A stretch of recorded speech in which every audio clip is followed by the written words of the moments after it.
Alright, hey, so I got my old my old camera a new battery.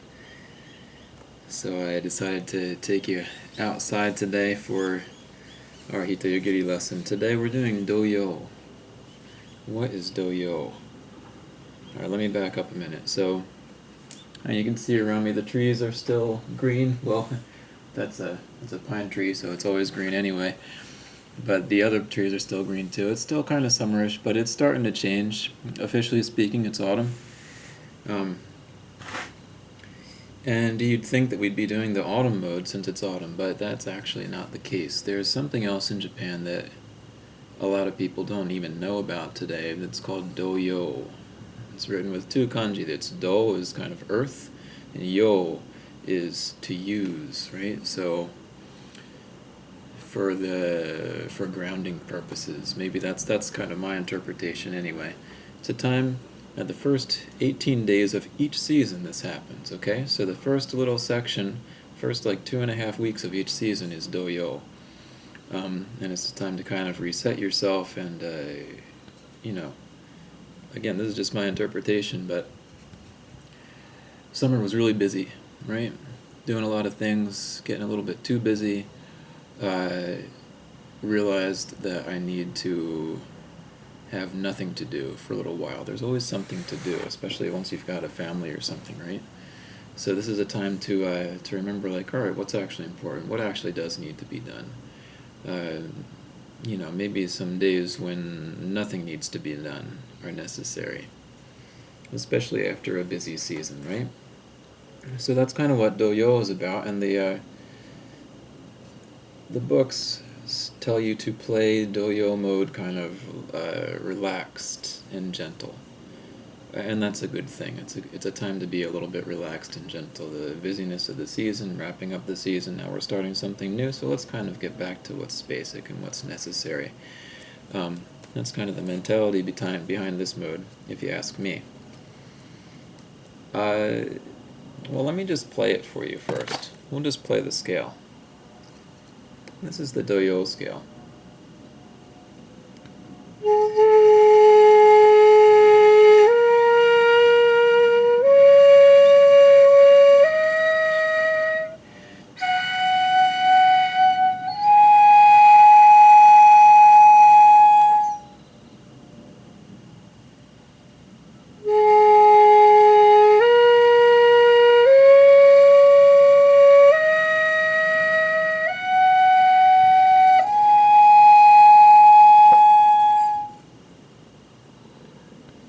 Right?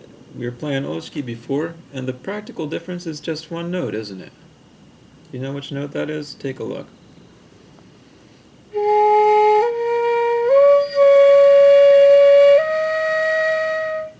That's the same. Now the next note in Oshiki, we played it with the fingering ta, which is the back hole closed, and the second hole from the bottom on the front closed. The rest are open.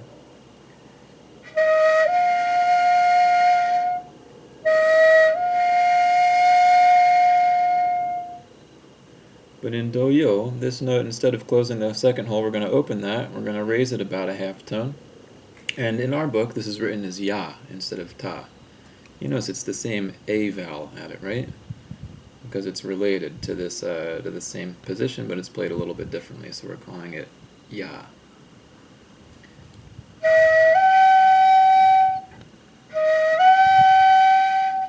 Ya. So ya, the front four holes are open, the back hole is closed, and you play it a little bit sharper than ta was played.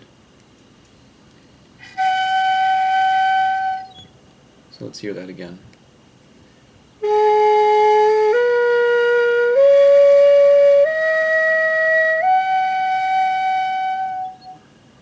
Then ri or ta. That's the same. And he, we can play he by closing the bottom three holes, right? We play that with all holes open in the Oshiki mode, but here we're going to play with the bottom three holes closed. The pitch should be the same.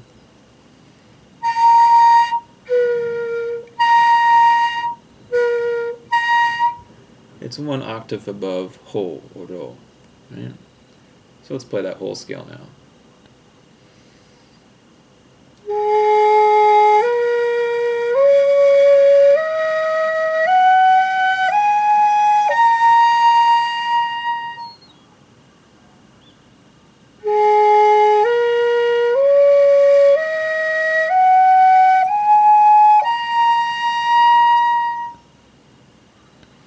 those of you who want to know why we play it like that, I'll explain it a little bit. So Doyo is the Ichikotsu mode. Ichikotsu is basically D minus a half tone or so, depending on the time period. The Ichikotsu note is played with the bottom two holes open, right? So.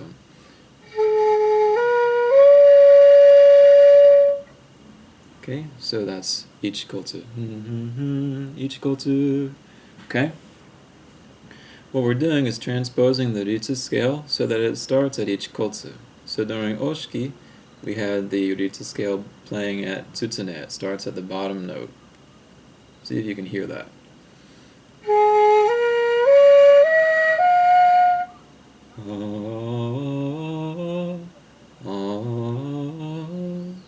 That's the relative position of the Ritsu scale. The third note jumps an extra half step, right? So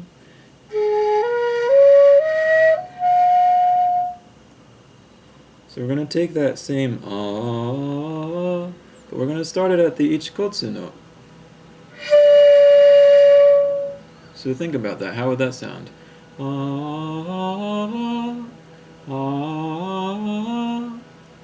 Right? So that third note jumps up an extra half step, so we've got to change ta to ya. Right?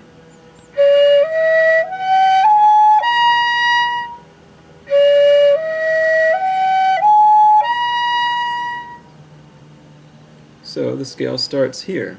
Now when we play that with everything on the front, just we play it in terms of the flute rather than in terms of the scale, starting at the bottom of the flute instead of the bottom of the scale, then we've got the lower octave of these two notes.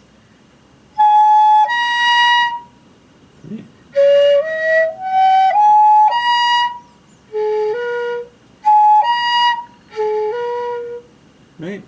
So here we go. When we play it on the flute, now it sounds like this.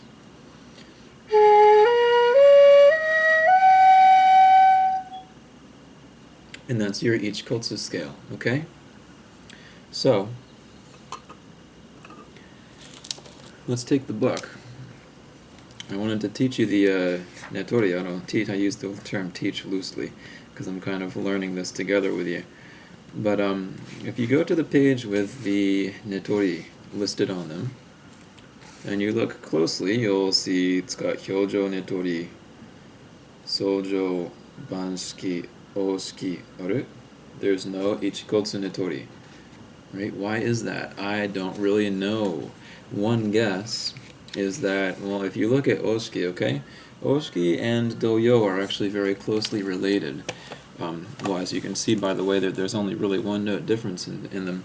Another way that they're related is sometimes it seems like, again, maybe if you're more familiar with Hogaku, Japanese music studies, you can teach me something about this, but I know that with the Shakuhachi, they usually consider the scale to start in the middle, right? At the note re. So if that's the case, then, well, kind of these two modes end up being the opposite of each other, right? You've got Ritsu and Ryo scales. Ritsu scale in Oshiki is like this.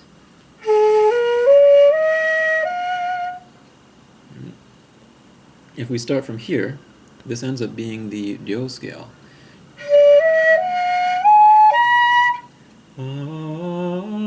Right, the half step is at a different position, and the extra half step jump is at a higher position than in the Ritsu scale. Instead of it's right, Ritsu, Ryo, Ritsu, Ryo. Right? The jump is at a different location in the scale, okay? So, if you play the Oshiki mode, right? From the, counting from the second, oh man, this is confusing, isn't it? Goodness. They're related, okay? They're just related. Here.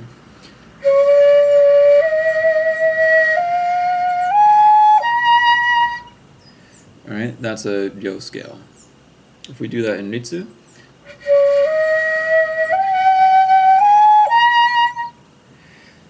basically these two scales are kind of like together, the Ritsu and Ryo. It's kind of difficult to distinguish them sometimes, to the point that sometimes they're called different things, even though they're not really different. Anyway, in this book, the reason I just confused you with all that, alright? Oshiki Ryo no Netori is actually the one that we play for the Netori in the Oshiki scale. So in terms of the Netori, they're calling it Ryo, but in terms of the flute, it's Ritsu. Like, isn't that confusing? Maybe you can figure it out. Let's just leave it at that. It's confusing, okay? So we've got Ritsu no Netori, right? The Ritsu Netori for the Oshiki scale actually happens to fit the Doyo mode perfectly, right? So if you look at it, it's the last one on this page, right? And we'll use that, since we don't have anything else, we'll use that as the Netori for the Doyo. I don't know, it could be, possibly since it's Doyo as the grounding mode, we don't use Netori at all. Maybe we just don't need it because the Doyo is kind of the ground basic scale of all scales, and we don't need a special Netori because we already know this one. But if we want to use one, we'll use this, okay? So we've got ya ya chi ri ya e.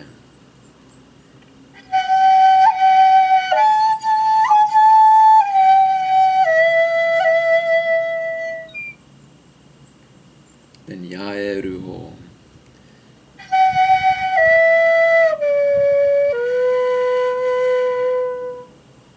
Fu e chi ri chi.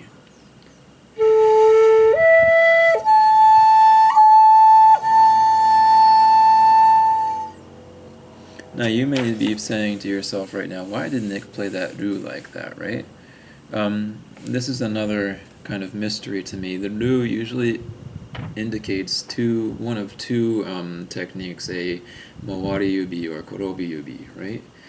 These two techniques do not exist for the Doyo mode. However, the Ru character still appears sometimes in the Doyo scale. Now, sometimes Ru is played at the same pitch of E. At other times, it's played at the same pitch as U. Okay? So, without the Mawari Yubi technique, this progression E-Ru, it doesn't make too much sense to me. It could be just that bringing this finger down kind of pops the sound. That could be. But in some cases, in some techniques, Ru is played at the pitch of U.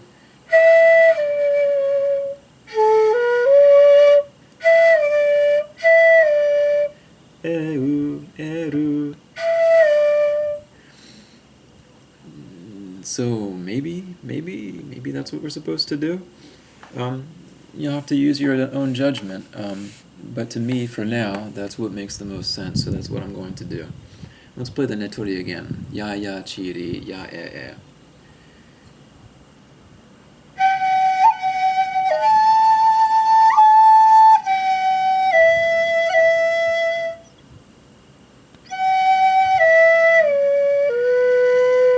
Right, the next is ya e ru ho. Let's do that again. We're changing the pitch of ru, right?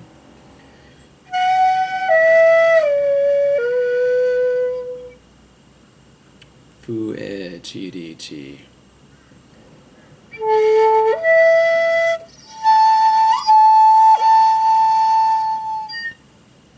Alright, now that we've got the notes on that, let's kind of slow it down and remember what we're supposed to do with Doyo, right? Kind of a gentle, relaxed breath. So take a minute, listen to the birds, relax a little bit, let your breathing go back to your abdomen, and let's go ahead and play that and let it slow down a little bit.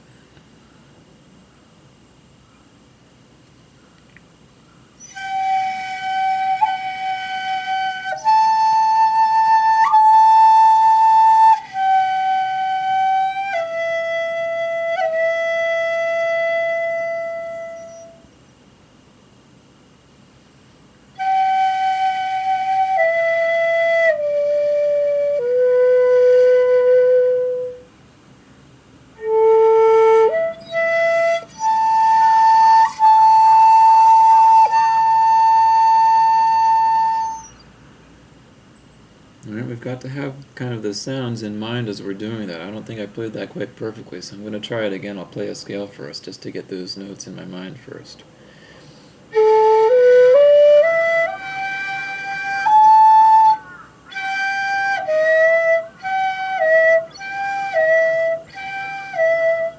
On this flute, I've got to be mindful to sharpen it a little bit, right? Let's try that.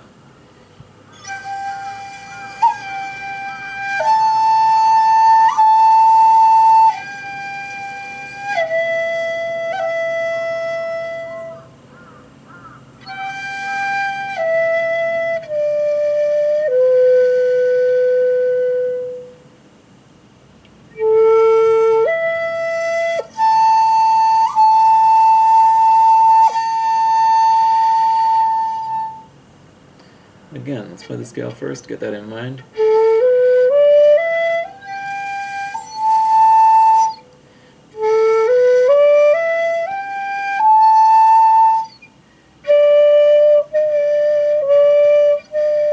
That do will take a little bit of practice too, right? Let's play Netori again.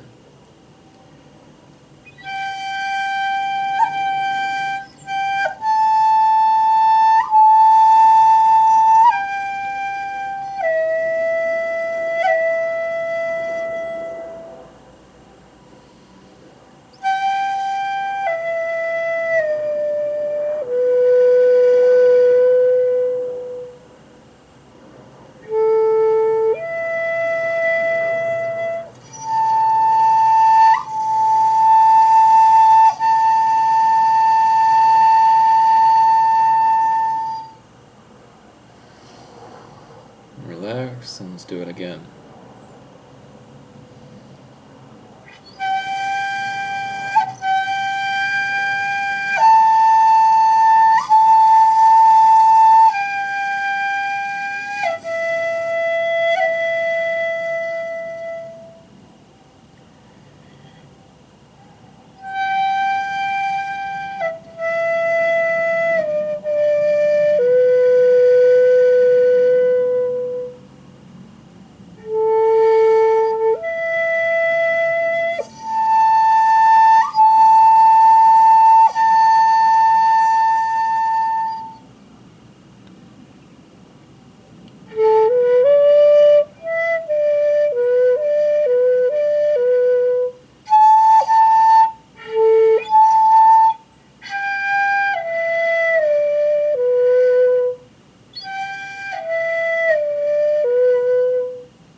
Alright, let's do that one last time.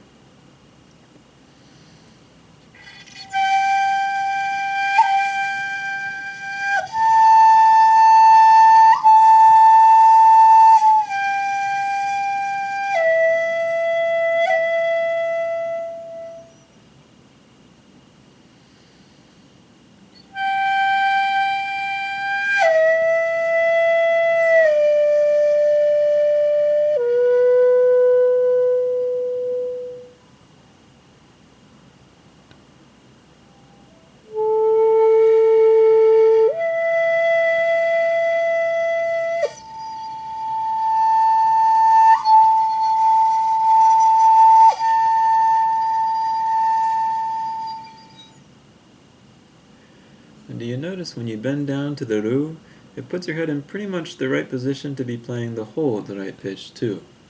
Right? I kind of like that. It seems kind of like a natural thing to do.